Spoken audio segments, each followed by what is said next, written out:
Welcome everyone to the B&O Ellicott City Station Museum. My name is Connor and I'm the manager here at the Ellicott City Station. And thanks for coming on a Saturday afternoon to learn about railroad history. And this presentation is going to be about railroading before the B&O Railroad.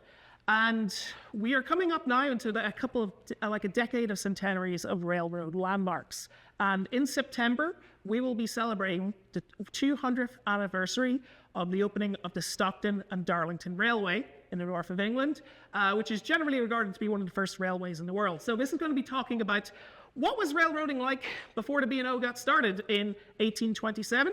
And it will talk about how the B&O was founded, why it was founded, and what its early technology was like. It will give an early overview of the early technology on the railroad, the early steam technology, and some of the precursors to the B&O. We sell ourselves as being the first railroad in America. You understand on which the right or I'm sorry, apologies. or the back. Happy. Yes. No, why is this staying up? We say the B&O is the first railroad in America. Technically it is, technically it isn't. So we'll be talking a little bit about that, and we'll be talking about the early motive power used by the railroad. So, to get started, what is a railroad? Simple question. What I just say? It's a road made from rails. Sure, seems obvious. But if you ask someone in 1825 what's a railroad, they go, I don't know, that doesn't exist.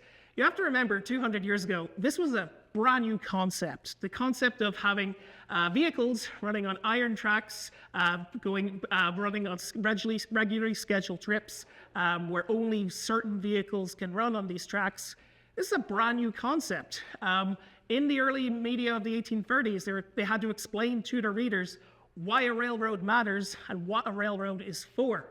So we're going to give an idea of where railroads come from. And we say they started in the 1820s. They actually started a lot earlier, a very long time ago, in the ancient origins of railroading.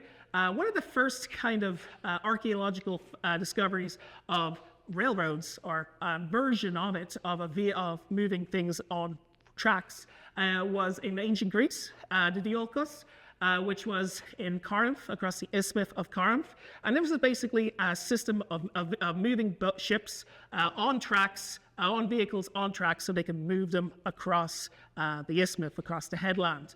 And this was one of the first ideas of building a dedicated right-of-way with tracks so you can move vehicles. So kind of an easiest way of doing it. This is one example from Greece. The ancient Greeks, the ancient Persians, the ancient Romans all had kind of versions of what we kind of think of as a railroad, as a trackway of moving stuff, vehicles moved on tracks. Really, when we're talking about railroads, we're kind of talking about the medieval origins of railroads. So by the medieval era, this is when you're starting seeing mining, and pretty soon they realize it's a lot easier to move heavy loads when you put it on a vehicle. The vehicle is moving on tracks because there's less rolling resistance. So mine carts, trackways were used pretty extensively. These are kind of woodcuts of like mines that were in Germany in the 14th century.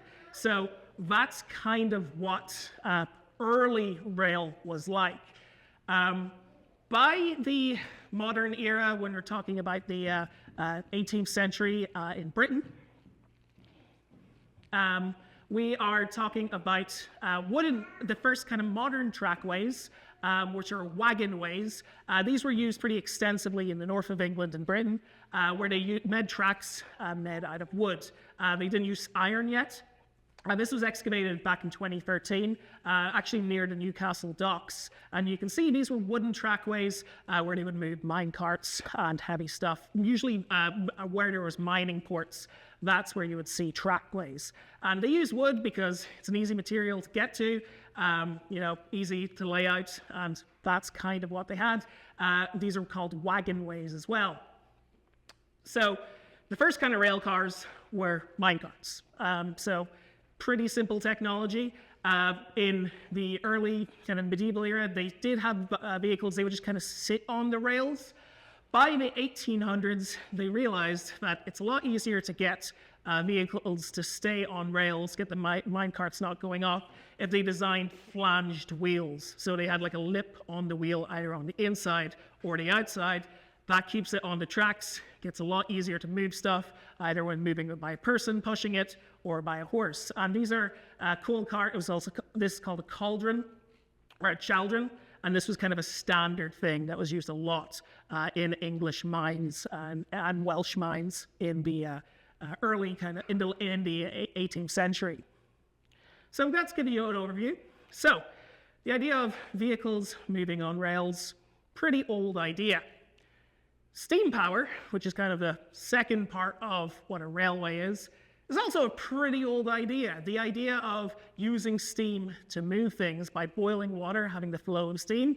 This first example of that was actually used in ancient Greece. The Hero engine, or the Eliophile, was basically a kind of a toy that was developed by the ancient Greeks. They realized if you heated up water, got it boiling, got it through a system, it would start spinning stuff around, and you could use that to power stuff, usually small toys.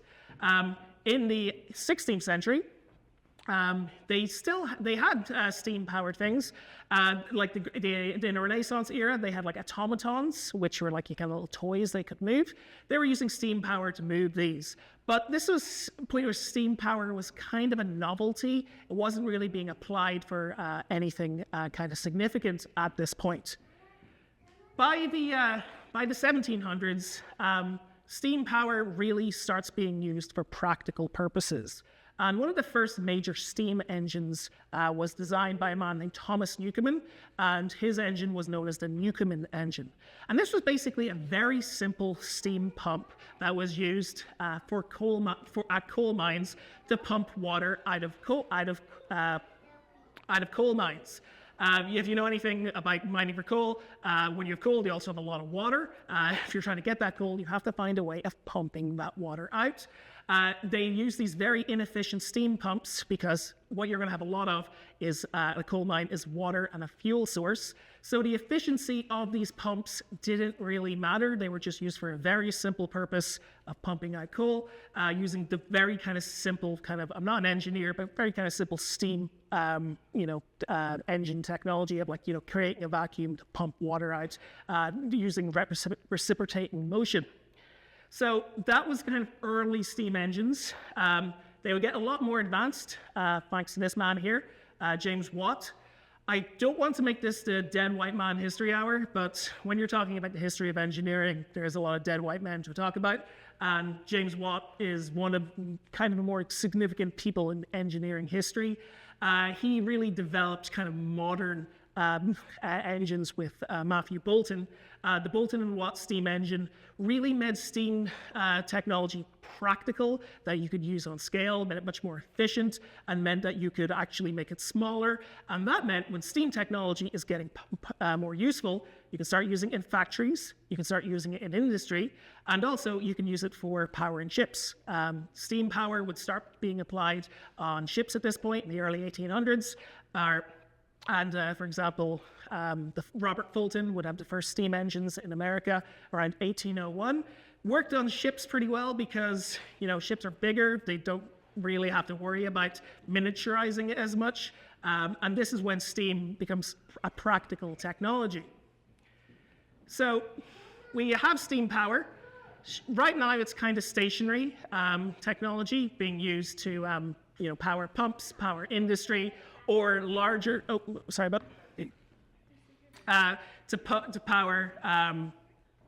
power kind of large ships or stuff. Then there was kind of experiments for motive power. Could we use this to power vehicles?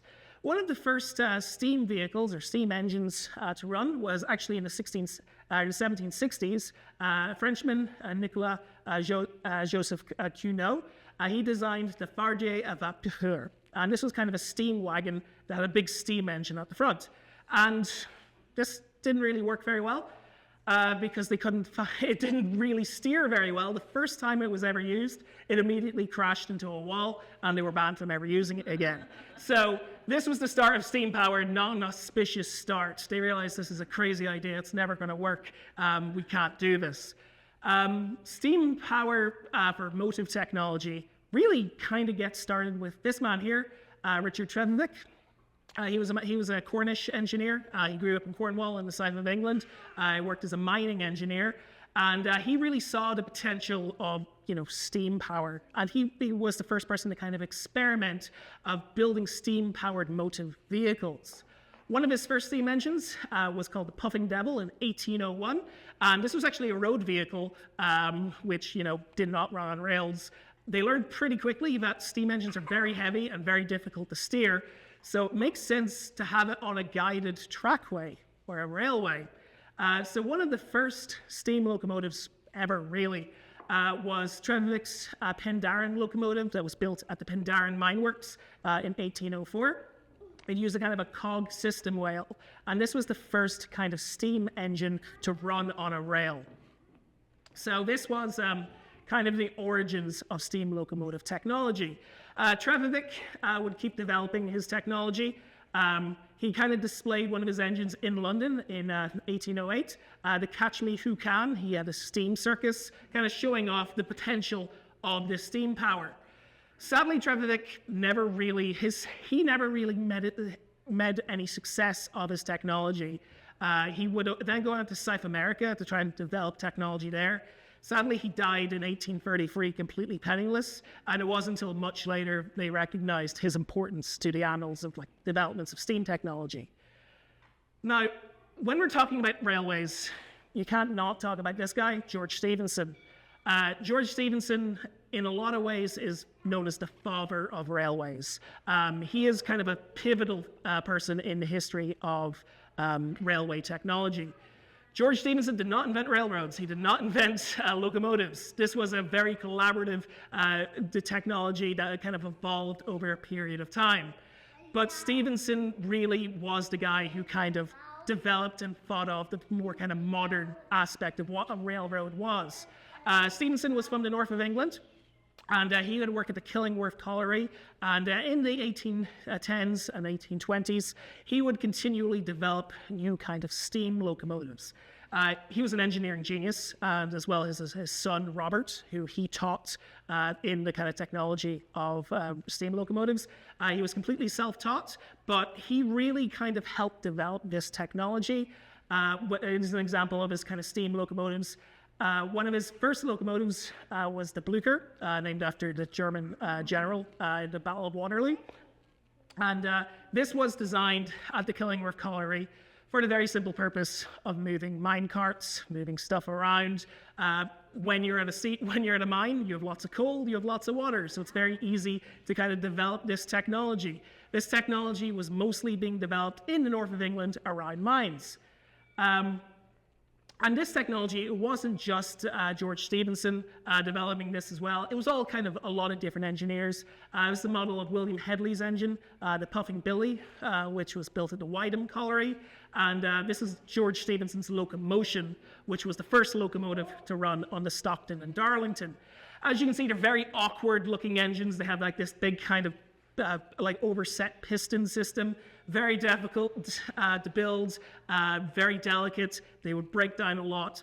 And the big challenge with steam locomotives, which is still a big hour steam, it's basically a big boiler on wheels, which is effectively, if you don't look after it, like it can explode. It's a bomb on wheels. People were very afraid of this technology because when it could go wrong, it could be disastrous. But we're talking about all this. You may have noticed I've mostly talked about what's happening in Britain, what's happening in England at the time. Why was this happening in Britain? Why was early railroads and steam locomotives, why was it being developed in Britain? Why wasn't it happening in France or China or North America? There was two kind of factors here you have to consider.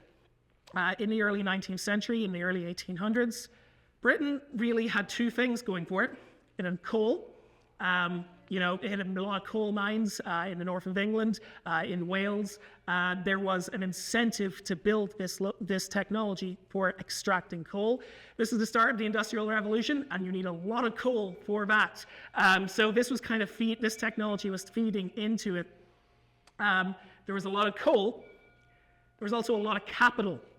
You have to remember, Britain was one of the wealthiest nations on earth at the time. This is kind of the start of the height of the British Empire.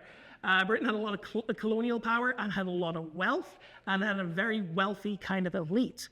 And they were looking to invest their capital in this new technology because this is kind of the start of industry. This is the start of kind of the Industrial Revolution in the north of England. A lot of people are kind of self-starting, investing in new factories, in new technology, in new railways. And a lot of this capital, you have to remember, in the 1820s, Britain was one of the largest empires in the world. A lot of that wealth was built from the slave trade. There was extractive colonial wealth. And a lot of that wealth in 1830, when slavery was abolished within the British Empire, the British government would pay back the slave owners for the loss of their slaves. A lot of plantation owners had a major windfall because they were selling off their plantations. Because of that, they had a lot of money, and they were going to invest this in new technology. It was kind of like a startups of locomotives. So this was why it was happening in Britain. In North America, however, you remember this is United States, brand new country. We've won our independence. There's less coal that's being exploited. There is kind of in Pennsylvania and like the Appalachians. There is less capital because this country is new, and this is why it's kind of focused in Britain. Does that make sense? Okay, so we talked about why it's happening in Britain. We are talking about George Stephenson. And one of these big engineering projects was the Stockton and Darlington Railway. The Stockton and Darlington got a charter from Parliament in 1821, and it was set to be a guided trackway for moving coal and goods from the collieries, the coal mines here up in Shildon, all the way down to Darlington, and then to Stockton, where it can go out to the Tees River and out to the North Atlantic. That was what it was designed for. Originally, it was not designed to be locomotives. They wanted horse-drawn rail cars. They also wanted trackways that were powered by stationary locomotives. So in 1825, when the railway is opening for the public for the first time, George Stephenson was working with the planners. He basically talked them into, convinced them, why don't we try steam locomotives on this railway? His first locomotive, the Locomotion, made its debut in September of 1825. And basically the first rail journey of people paying to travel by rail, they were traveling in basically glorified coal carts. But the Stockton and Darlington also had scheduled passenger trips of building of set traveling times for traveling by rail. And this is kind of the first railway that's really you can consider a railway. It was very new, it was very experimental technology. The Stockton and Darlington didn't use locomotives solely, mostly it used horsepower, but as the locomotive technology developed, they would mostly use locomotive power after that. So the S&D, the Stockton and Darlington, a lot of people regard it as the first railway. Now, the building of the Stockton and Darlington is what we can really consider the first modern intercity railway. Was the Liverpool and Manchester Railway, which was starting to be built at the same time in the late 1820s. The Liverpool and Manchester Railway was designed to connect the two major cities in the north of England, Liverpool on the Mersey River, Manchester, which is about 40 miles away. Basically, so you can get goods from Manchester to the Mersey and get it out to sea. This is really the first modern railway that we can consider what you consider a railway as. And I'm using railway and railroad kind of interchangeably. Generally, railway is in the British context, railroad is in the American context, but not always. So that's why I'm doing that, just to give you an editor's note. This Liverpool and Manchester Railway kind of opened. It's really kind of a straight shot. When it opened, it was opened to great acclaim. And this was the first railway with stations, passenger schedules, rail cars with actually built for rail cars. All the kind of aspects of what you think of a railway all kind of came with the Liverpool and Manchester. And one of the main things the Liverpool and Manchester had was steam power. It would exclusively use steam power for its power. And they decided to use steam power after a very significant event in history, the Rainhill trials. This happened in 1829. And basically, the stockholders of the Liverpool and Manchester basically held a competition to see who had the best locomotive, what would be the first engine to run on the locomotive. Lots of weird and wacky kind of devices and engines were entered into the Rainhill trials. Some of them worked pretty good, some of them worked pretty bad. The clear winner was George Stephenson and Robert Stephenson. And their engine, the Rocket, which is very famous, was the first locomotive to run on the Liverpool and Manchester. The Rocket is still preserved today. It's in the Science Museum in London. There's a lot of replicas, of steaming replicas. Here's an example of it here. And the Rocket really, because kind of a modern engine, like it worked pretty good. It was kind of the grounding of a lot of steam engine technology, all kind of emerged from Stephenson's work. George and Robert Stephenson were really kind of ahead of the game in a lot of ways. So this is all that's happening in Britain. I've taught a lot about what is happening in England. What about America? Guess where we are, we want to talk about America. So all this stuff is happening in Britain. What's happening in the United States? Now, rail technology really was developed a little bit later in the USA. They were really taking the lead from what was happening in England. One of the first steam locomotives, the first steam engines in the US was built by Colonel John Stevens. He was actually who fought in the Revolutionary War. In New Jersey, he basically he built this locomotive. It was an experimental locomotive. It would run on a circular track on his estate. Very simple technology, basically used a rack and pinion cog system. And this is the first working steam locomotive to run in the US. Was not designed to be run anything else on a track. It was kind of an experiment. John Stevens actually had one of the earliest charters for a railway all the way back in the 1810s, but didn't actually do anything with it until by the late 1820s, 1830s. So we have this. One of the first railways in the US were built for specific purposes, were built for engineering purposes. The first railway, it was built in Quincy, Massachusetts, Quincy, Mass, just outside of Boston, was the Granite Railway, where basically it was designed for moving granite from the quarries to the docks, so to build the Bunker Hill Monument, which required a lot of stone.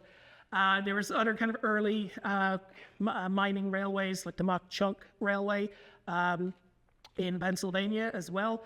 But the Granite Railway, where you have vehicles traveling on rails, they only used horsepower for this. So this is kind of the first railway in the US, even though it was never really designed to be a passenger railway. So we're getting to the B&O, the founding of the Baltimore and Ohio Railroad. And this is kind of where we tie in the origins of the B&O. So let's talk about Baltimore in the 1820s. Baltimore in the 1820s was one of the fastest growing cities in the Union. It had a population of over 80,000 people in 1830. And Baltimore's real advantage is its geographic location. It's on the Chesapeake Bay, which means it's more inland than other cities in the Union. So that was pretty important because it means that you can get your goods out to the new territories out in the Midwest a lot easier. You have to remember, in the early 1800s, the United States is a pretty new country, and it's expanding. It's growing out west. New states, new territories are being formed all the time. People are moving out west. Big challenge, though, is the fastest you can go is the speed of a horse or the speed of a sailing ship. It takes a long time for people, for news, for goods to travel around this country, and they need to find better ways of moving things around. One of the first big solutions for that was turnpike building. Just like the outside the building here on Main Street is the National Road, or the Baltimore and Frederick Turnpike, which is part of the National Road, which was the road that would go from Baltimore towards Frederick and then on to Cumberland and then going out to the Midwest. And this is one of the major routes going west from Baltimore. It was one of the major ways to get out to the Midwest, to Ohio. So all people traveling from Baltimore, they would come through Ellicott's Mills, which was the mill town established in 1772 on the Patapsco River, where the national road ran through. Oh, sorry, I clicked these guys. Didn't mean to talk. That was a sneak preview. So you had turnpikes. In the 1820s, this is also the start of the canal era.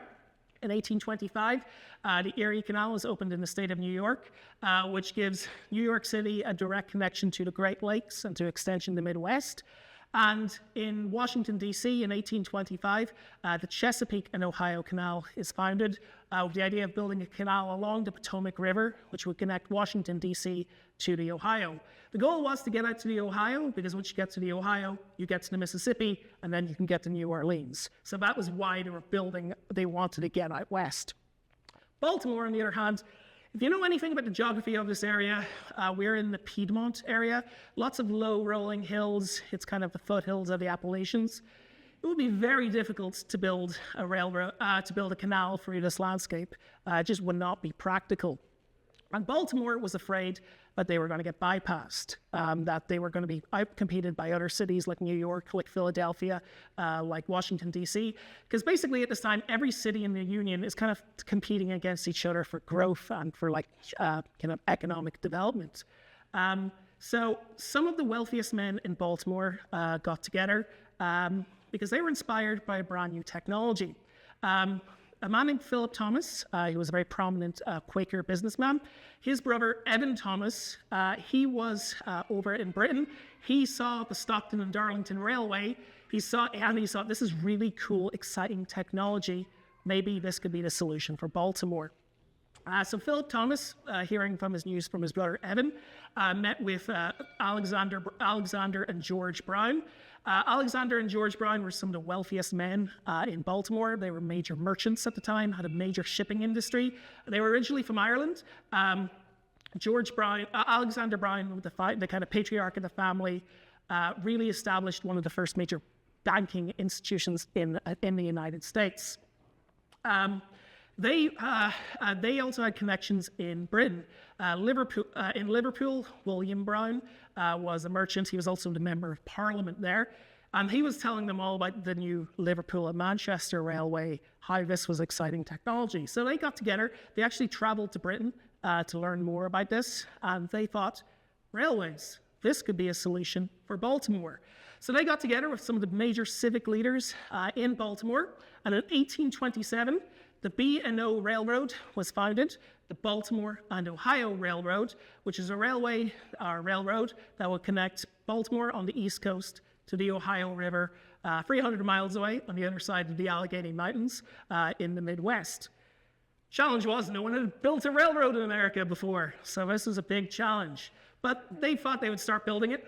So in July of 1828, Charles Carroll of Carrollton, who was at that point the last surviving signatory of the Declaration of Independence, would lay the first stone of the B&O Railroad. And this is the start of the railroad era in the United States. Now, they decided, right, great, we're going to build a railroad.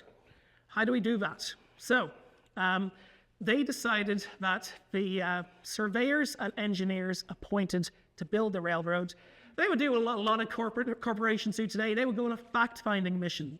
Jonathan Knight, chief engineer of the railroad, Captain William McNeil, and Major George Whistler, who were military surveyors, because at that point, to become an engineer, you really had to go to West Point to be trained in engineering in the engineering college. That really was the only way to become an engineer at this point. They traveled over to Britain, and they basically went to England to look at the early railways there. They met with George Stephenson. Apparently they thought he was a genius. They really got on well with him. They witnessed the Stockton and Darlington, and they witnessed the kind of early building of the Liverpool and Manchester. They saw this, they took notes, they decided what is the best technology, what is the recommendations that we can do, how can we apply this technology to an American context. Now the challenge from building an American context was America has quite different conditions to what's happening in Britain. You might notice in the Liverpool and Manchester, This was a straight shot, essentially, over relatively flat countryside. Kind of 40 miles, not that difficult to build over kind of relatively flat, in a relatively straight line in a relatively flat country. Now, the Baltimore and Ohio, if I'm going the wrong way, the Baltimore and Ohio had the challenge of, as I said, they had to figure out the best way west from Baltimore. Now, they knew that with a railroad, it had to be flat, a level of grade as possible. They wanted to have 0.6% of a grade, which meant they had to find the flattest way of doing it. The surveyors who surveyed the route decided to take advantage of what Mother Nature had already done. Mother Nature had already cut through the landscape with the rivers, so they decided that the railroad would travel southwest from Mount Clair in Baltimore towards Elk Ridge Landing or Relay, and then there it would follow the Patapsco River, following the natural contours of the river. Ellicott's Mills was an established mill town on the Patapsco with connections to the National Road, so it was the perfect place to make the first terminus of the railway. Challenge was, you can see the Patapsco. It is not a straight line. It is curving, it is bending. If you're building the railway to follow the river, it's going to have a lot of sharp curves. It's going to be very difficult to build something that way. But that was the best way of doing it at the time. So to do that, they had to find solutions of building a railway following this route, which really is not it wasn't the most direct route, but it was the route they could do at the time. So they had to figure out, how are they going to build rail? So they wanted to kind of adopt the British standards of having British rail. At this point, Britain, under Liverpool and Manchester, they had early versions of what we call T-rail, which is kind of the T-shaped rail that you see today. The problem was, though, this is all being made out of iron. And in the United States, because it had much less industrial capacity than in England, we didn't have enough iron foundries to build the iron necessary to build the rails. So they decided, okay, we're going to have to import it from Britain. Problem was, though, and this is where history gets quite cyclical, is in 1828, the Tariff of Abominations was passed, which put major tariffs on importing iron and goods internationally on the United States. Because of these tariffs, it made it quite expensive to import iron from Britain, not really making it economically feasible to do so. As you can see, tariffs, not a great idea. They can have significant consequences for the economy, just bearing that in mind. So because of that, they couldn't build purely iron rails. They had to develop an alternative, and one alternative was a type of rail known as strap rail. If you want to get a good visual of what strap rail looks like behind you in the window there, there is kind of a diorama of what strap rail looks like. You can look at it in your own time. Basically, how strap rail works is you would big stone granite foundations that will be laid longitudinally along the tracks, along the ground, laid in parallel. On those, you would have wooden rails, and on top of those, you would have iron straps or rails, which the vehicle would run on.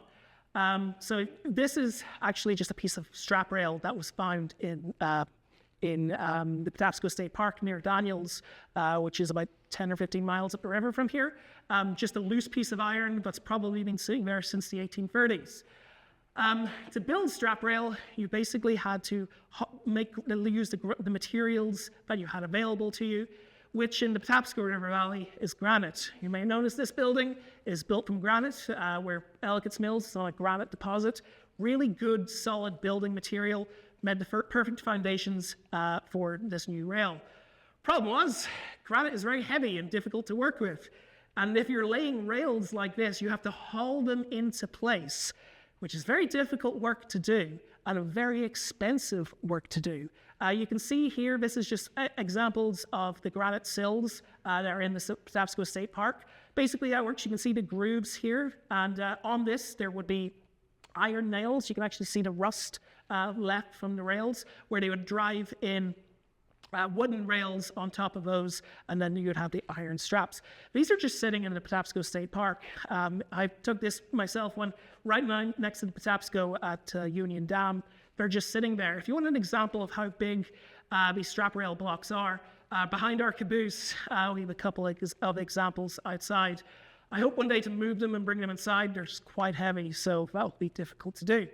So the B&O didn't have the best rail. Now, traveling on this rail, you had horsepower. So the B&O Railroad first opens for public traffic on the 24th of May, 1830, between Baltimore and Ellicott's Mills. And the first locomotives they used was horsepower. They used horses. They would haul the first vehicle, which is known as the Pioneer. Until last week, we had an example of it outside, a replica. We've brought it for restoration because it's currently not in great condition. A horse-drawn rail car could cover the distance of the 13 miles between Baltimore and Ellicott's Mills in just over an hour. They would have to stop off to change out the horses at a place called Relay, which was the relay point for the horses, if you want to know where the place of Relay, Maryland came from. And this worked pretty well. And you have to remember, when the B&O opened in 1830, no one had ever traveled by railroad before. And this was a sensation. People were incredibly excited about this. It was the fastest way to travel. It was the most comfortable way to travel. And because of this, there was massive demand for this. The railroad was oversubscribed. They wouldn't have enough rail cars to meet demand until about October of 1830. And because of this, they would not have the best. They would not have the best kind of capacity at the time. The railroad would make over $20,000 in profit in its first couple of months of operation because it was a huge success. And this really kind of kick-started the railroad revolution in the United States. Other cities, other states heard about what was happening in Maryland. They wanted their example. So this really starts, every other city starts kind of an arms race of building railroads. One of the real kind of innovations of making the railroad was from this man here, Ross Winans, who was an engineer. And he would develop early rail cars and locomotives. One of his first major innovations was a type of wheel known as a friction wheel. The problem is when you're traveling by rail, if you don't have a proper axle set up, because they're spinning very fast, it can overheat and it can break very easily. You had to design a type of wheel that could deal with that kind of overheating and friction issues. Ross Winans' friction wheel really was the solution to this. Now, Ross Winans isn't the sole inventor of this kind of technology. This was being developed in parallel. A lot of people came up with the same idea together. It was also being developed in Britain at the same time, kind of the same concept. But Ross Winans really applied that technology to the B&O, which made it a practical technology. So they had horse-drawn rail cars when the B&O first opened, but they thought, we can probably do better than this. Let's start experimenting. So they had a couple of kind of wacky solutions for this first. In 1830, one vehicle designed by Evan Thomas, Philip Thomas's brother, the president of the railroad, he built a vehicle which was a sail car called the Aeolus. And basically, it was a basket on wheels that had a sail, and apparently it worked pretty good when the wind was blowing in the right direction. It could go pretty good speed. The ambassador the United States ambassador to Russia, or the Russian ambassador to the United States, Baron de Kudner, went for a ride in this, and he thought it was great. And he wrote to the Tsar saying, "We got to invest in the railways. This is a great idea. This is going to." So it worked, but when the wind is blowing, because you can't really tack when you're on a rail. So it didn't really work. Another example was in 1830, they tried a horse treadmill. And this basically, you'd have a horse, it would be in a kind of a carriage, and it would be walking along a treadmill, basically like at the gym, and it would generate power. And apparently it worked pretty good. It did pull people. It was actually pulling the directors of the B&O as a demonstration for this. Problem was, the horse was walking along on its treadmill, a cow wanders on to the tracks, smack, knocks all the directors out onto the ground, onto the embankment, and the cow was killed. And that might be the first recorded death regarding to the B&O's operations of that poor cow. So sails, horses, they're not going to be the technology of the future. Now, they knew that steam locomotives were going to be, they always intended steam locomotives to run on the B&O. When they built the rail, they actually built it to Stevenson gauge of 4 foot, 8.5 inches or thereabouts. Wasn't quite set at that time. They always anticipated that the B&O would import locomotives from Britain to run on the railroad. They actually attempted to do this in 1829, but the ship that was carrying the locomotive that was that was destined for the B&O actually sank, so it never arrived. The first locomotive to run in the United States was actually not on the B&O, was on the Delaware and Hudson Canal Company Railroad. They imported the Stourbridge Lion, or the Stourbridge Lion, from England, from the town of Stourbridge, and it ran on the rail. Worked actually pretty good, but it was too heavy for running on the cheaper American-built rails. They also used a kind of strap rail. It never actually entered like kind of public use. It was only used as an experiment. Eventually, it got put into storage, and they ended up taking it apart, and it was never actually used. The last remains of the Stourbridge Lion are actually in the B&O Museum downtown. They still have the boiler, which is the only part of it still existing. It's just a kind of in the lobby there. So the B&O didn't have the first locomotive to run in the US, but they decided they would have the first American-built locomotive. So the B&O always intended to have locomotives on the railroad. It's just they didn't exist in the US yet. So a man named Peter Cooper, he was an inventor from New York. At this point, he was already quite wealthy. He had developed lots of kind of industrial processes, and he was established himself in Baltimore. He had workshops there. He saw the technology, the idea of building a railroad locomotive, and he decided to take on the challenge. And in 1830, in the summer of 1830, his locomotive, the Tom Thumb, would make its debut. It was called the Tom Thumb retroactively because it was so small. It was only like a little tiny thing. And the Tom Thumb, in the summer of 1830, would make its first trip on the B&O Railroad, covering the distance from Baltimore to Ellicott's Mills, where we are here. It could get up to in just over an hour. It could get up to speeds of 18 miles an hour. And this was really a proof of concept. It was a proof that steam locomotives were a viable technology and they could run on an American railroad. And this was kind of proving that we will invest in steam power. The Tom Thumb, one of the main kind of representations of the Tom Thumb was built for the Fair of the Iron Horse, which was the B&O centenary celebration in 1927. That Tom Thumb was not really accurate. We really don't know what the Tom Thumb looked like because it was never saved. It was never designed to go into production. It was a prototype to kind of a proof of concept. It was probably dismantled or taken apart, and because it's before photography, we only have kind of illustrations and best guesses of what it might look like. Peter Cooper gave a description of it, but in the 1880s when he was quite an old man, so maybe not the best recollection. One of the most famous stories of the Tom Thumb is it raced a horse.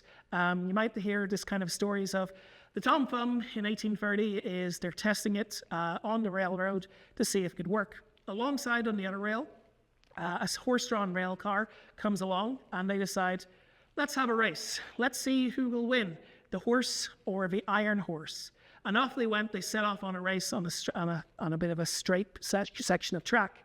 And apparently the Tom Thumb was winning. It was going right ahead. It was doing really well. It was a lot faster than the horse. But because it suffered mechanical issues, it broke down. And because it broke down, the horse was able to win the race. So the horse won the race, but the iron horse would win the battle, I guess. This is a story, it's quite famous. Did it happen? Probably not. Because the first time that story was told was several decades after the fact, in the 1860s, and it was kind of told by not the most reliable sources. Told by Henry Latrobe, who he was very involved in the B&O, but he also didn't have the greatest recollection. And there's no contemporary reporting of this race, so it's the kind of thing that newspapers at the time, they loved reporting on stories like this. Likely it didn't happen, but it's still a good story, so we'll keep telling it because, it's fun to tell stories. So the Tom Thumb they made its debut in 1830. Proof of concept, steam power was viable. But the B&O never intended to use the Tom Thumb. What they actually did is they actually had their own version of the Rainhill trials in June of 1831, where inventors would come and debut their locomotives to see which one would be the best one and which one would go into service on the B&O. The clear winner in this was a man named Phineas Davis and his locomotive, the York. He was from York, Pennsylvania. All the other locomotives didn't really work very well. They all kind of broke down, so his was the one that didn't. So this was the winner. And the York was kind of the evolution of the technology behind the Tom Thumb. You may have noticed You may have noticed the Tom Thumb pretty different from the British locomotives in that the British locomotives had horizontal boilers. The Tom Thumb had vertical boilers. This was basically, they did it with the technology they were kind of basing it off like, kind of steam furnace technology. Because of this, Phineas Davis evolved and developed this technology of having vertical boilered engines. The York would make its debut on public traffic, traveling between Baltimore and Ellicott's Mills in June of 1831.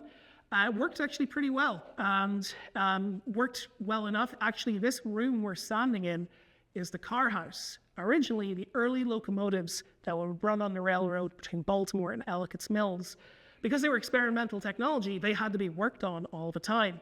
This room would have basically been a garage, like a storage room where they would work on the early engines. They would come in through this big doorway here. There would have been rails. This would have been an open space, like a garage pit. And you see these big black circles here? These are steam funnels to let the steam and smoke escape from the building.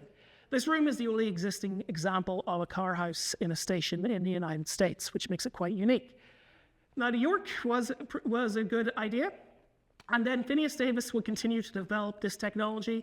In 1832, the Atlantic engine would make its debut, and this was kind of evolving the technology. The Atlantic and engines like it, they would be the first ones to make their journey between Baltimore and Washington when the Washington line opened in 1835. They had a whole fleet of these engines. The Atlantic actually, this was originally the Andrew Jackson, which was built in 1836. It remained in service with the B&O until 1893. They just kept it around as basically a pusher locomotive to push like kind of carts around the yards because they were really well built. Sadly, Phineas Davis, his own invention killed him in 1835 when he was operating a locomotive between Baltimore and Washington. The locomotive derailed and he was crushed, he was killed, which kind of ended the development of these unique vertical boilered engines. They worked, but they weren't that practical, and it was at this time other locomotives were being developed, especially in Britain, and the technology was being refined. So in 1837, this is when the B&O purchases a locomotive from the Norris Locomotive Works in Pennsylvania, and it was named the Lafayette, and this was the first horizontal boilered engine to run on the railroad. Because they were bigger and had horizontal boilers, they had to add in a second steam funnel right here because the funnel's going to be in a different place. So that's why there's two funnels, because engines are getting bigger at this time.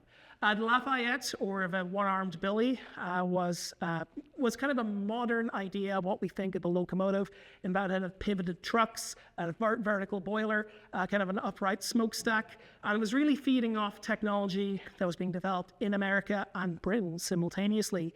British and American locomotives started off the same thing, but their technology and design really diverged. They kind of developed in very separate paths. British engines were designed to run on kind of more straight British rails, which were built from solid iron. American locomotives, they had pivoted trucks because they were going through twisty, curving countryside. And American rails are built a lot cheaper because they're building them quick and they're building them fast. So they're designed to run over much rougher rail. So that was the reason why American engines had things like cow catchers and pivoted pilots. British engines didn't. And the Lafayette, what it was really used for was hauling coal from Ellicott's Mills to Baltimore. You have to remember, this is what really drove the growth of this town. Moving moving flour from the mills here to Baltimore. And they would use kind of wagons like this, kind of the first freight cars to run on the railway. So, what time is it, Gay? It is 2:49. I was under an hour. So, I'm going to wrap up now. Does anyone have any questions, thoughts, comments, anything you need clarification on? Please feel free to ask. Yes, sir. Did the inventors protect their technology, the patents? Did they make mistakes or not? Kind of. The patents kind of system was very embryonic at the time. So sort of. There was a lot of lawsuits as well. George Stephenson basically sued a lot of people because they basically took all his ideas. Robert Stevenson as well. There's the whole kind of debate about this. A lot of this was kind of proprietary to the railroad, but this is all being developed at the same time. By the late 1830s, 1840s, this is when you have like the locomotive works developing, like the Baldwin Locomotive Works in Philadelphia, and they were kind of manufacturing locomotives at scale en masse, whereas in the early days of the B&O, this was experimental stuff. They were kind of developing it like one-off engines. This technology would develop very quickly. I've kept this to the early days, but by the end of the 1830s, they were wildly different from they were at the start. Answer your question? Any other questions, guys? Yes, sir. How long did they have on the boilers? Oh, they'd explode all the time. The Tom Thumb is the first locomotive to run on an American railroad. It wasn't the first one to have commercial service. That was actually the best friend of Charleston, died in South Carolina on the South Carolina Canal Railroad. The best friend of Charleston actually exploded and killed its engineer at the end in 1830. Apparently, the engineer didn't like the whistling sound it was making, so he tied down a valve. It exploded and ended pretty badly for him. This was very dangerous technology, and this is why there was kind of a moral panic about railroads at the time. There was a whole thing is like, people didn't know what would happen to the human body if you traveled over 20 miles an hour. They thought this would kill people, this would be insane. Man is not designed to travel this fast. And also they said, these early locomotives were kind of bombs on wheels, because if they weren't built well, and also like early iron wasn't really good for fast at all, they were pretty dangerous. The technology would develop with more tubed boilers and stuff, but this was dangerous technology. Railroads have always been inherently dangerous. Any other questions, guys? Where were the boilers needed? They in Baltimore. They were built at Montclair. So where the B&O Museum downtown is, that was kind of the first workshops and area where the first locomotives were being built at the Montclair yards. It all kind of started off there and developed, and that would develop into a huge, massive industrial complex. In Britain, Robert Stevenson, the Robert Stevenson Locomotive Company, they kind of started the first manufacturing on scale. They basically had an early kind of production of building this. They kind of invented a lot of early kind of engineering at the time. And then it was kind of, this technology spread a lot, like everywhere. Like I'm focusing on Baltimore, but this was happening all over the place. Any other questions? All right, folks, cool. All right, so I'm going to wrap up now.